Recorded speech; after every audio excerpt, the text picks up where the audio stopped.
You have a feeling arise in your body. It should last no more than 90 seconds. That thought created that feeling. I'm happy, I'm sad, I'm angry, I'm joyous and blissful. If that goes unchecked and it's longer than 90 seconds, you're creating a story in your mind to have that loop keep going. So you have to ask yourself, what am I avoiding feeling? So people don't have to stay angry or stay sad or stay in this emotional response as well. However, I've realized part of mine was really deep rooted. I had to find those roots. Not everyone has to go that deep. I had to go back to that part of my childhood and learn where I learned these patterns from and clear that. Yeah. So I like the idea that if you can realize that your mind is constantly making up stories. And so if I know that, then I can start determining what the story is going to be. You better write one damn good story for yourself and you better live in it every day. Live in your Yeah. dream world. Focus on what you do want, not what you don't want. I know it's a cliche sentence, but actually feel that.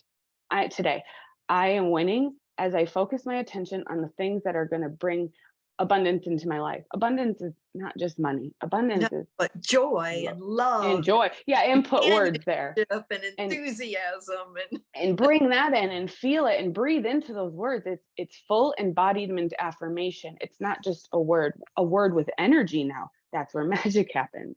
You have to believe what you're saying. right, You do. right. And it takes time to get there. You can't just wake up one day and go from here to here.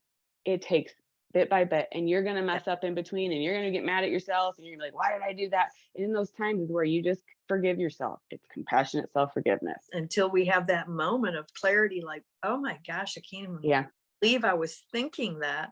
That's when you want to change your story. You're like, ooh, I don't want to think that about myself anymore. So I'm going to tweak my story a little bit. There's always, I like to call it the God thought. The God thought comes Yes. first, and then the mind kicks in and says, oh, wait a minute. That can't be, we can't do that. And that's You're where you not ask gonna, yourself, where did I learn I couldn't do that? Where did yeah, I learn that I wasn't enough for that? Because you weren't born that way. That is a learned behavior. You were right. born inherently worthy, inherently whole, trusting yourself, right? As children. You learn these patterns somewhere and know that voice in your heart is still guiding you and saying, I got you. And just embrace yourself and be like, I'm just going to ride the wave. We're always adapting. As a kid, we're adapting to how our parents are responding to us. And that's where Yes. so much of the trauma comes in. And then as we go to school, we're adapting to the other people in the school. And then when we get out into the world and the workforce, we're adapting to them too. And we And keep adapting and molding and changing ourselves to try to fit in yes. and be okay and be safe. And when we realize that we don't need to adapt or be like everyone else or normal or fit in, then we start finding that authentic person that hides within us, the God self, the little Yes. spark. I absolutely agree.